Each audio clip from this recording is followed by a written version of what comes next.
Mr. Secretary, you've touched on Dodd-Frank a bit already, but let me take another tack with it. These small community banks are being swamped with regulations intended for the big banks that cause the problem that Dodd-Frank tries to correct. These small banks are just not equipped to deal with the flood of onerous regulations. And not only that, but rather than reinforce bank competition and reverse too big to fail, Dodd-Frank has so raised the costs of compliance in these banks that the reforms themselves are acting as a driver of consolidation. Ever larger banks, in order to be able to afford to live with these regulations. Have you given any thought, or is it possible, that there could be some regulations issued that would be adapted to small community banks who are swamped with these new regulations, of which these banks have nothing to do with the too big to fail problem that the country faced. Can you help them in any way?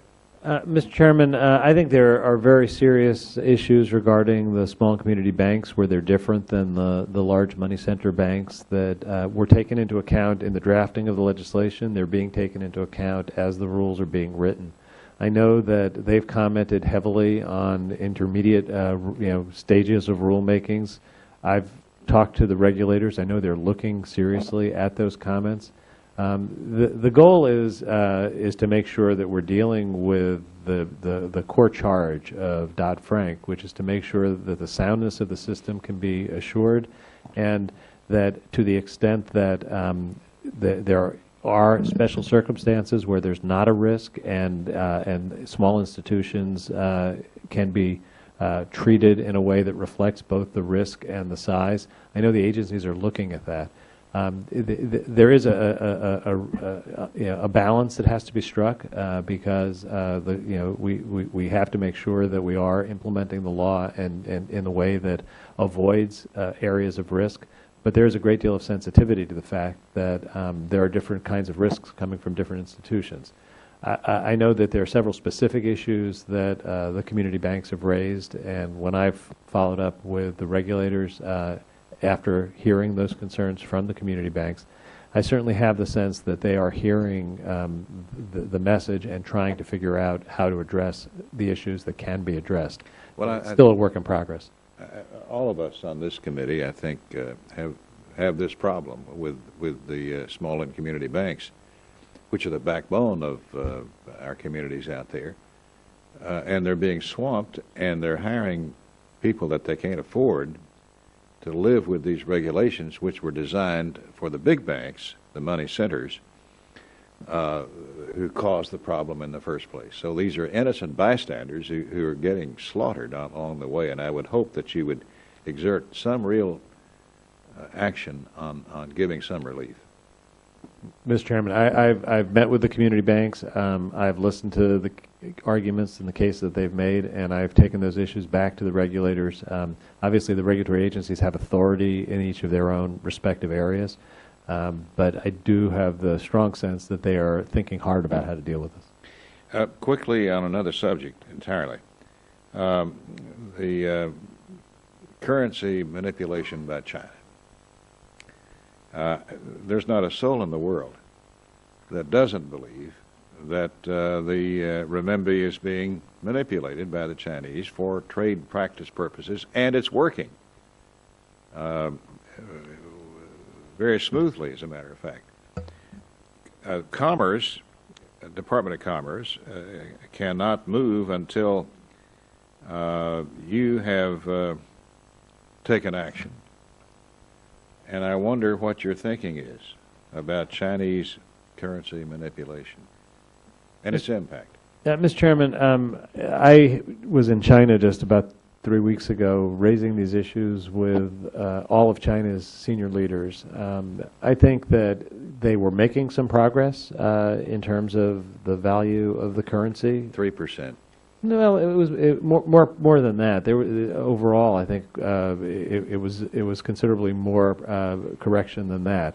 But it did flatten out, and I made a very strong case that we were watching this very carefully, and that they needed to expand the band that they were using in making their decisions in terms of the exchange rate with the dollar.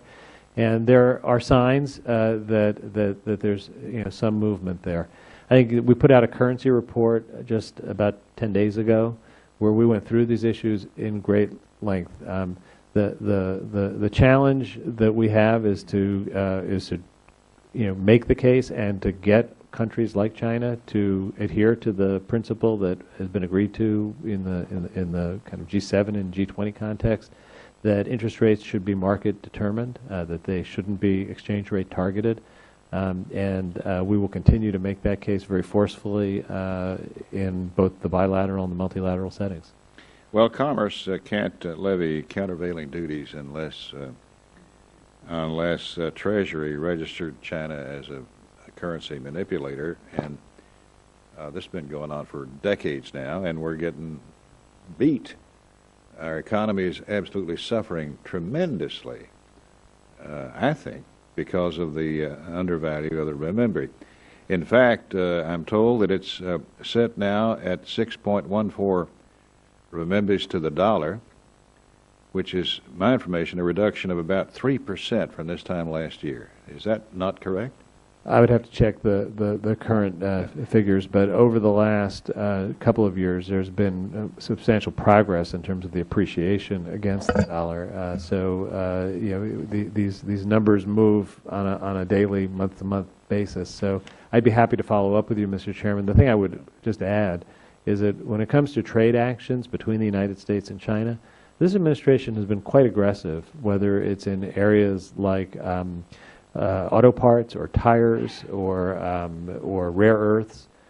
We have used the tools available to bring actions and to prevail on them. So we take fair trade and having the rights of the U.S. worker and the U.S. economy very much defended very seriously.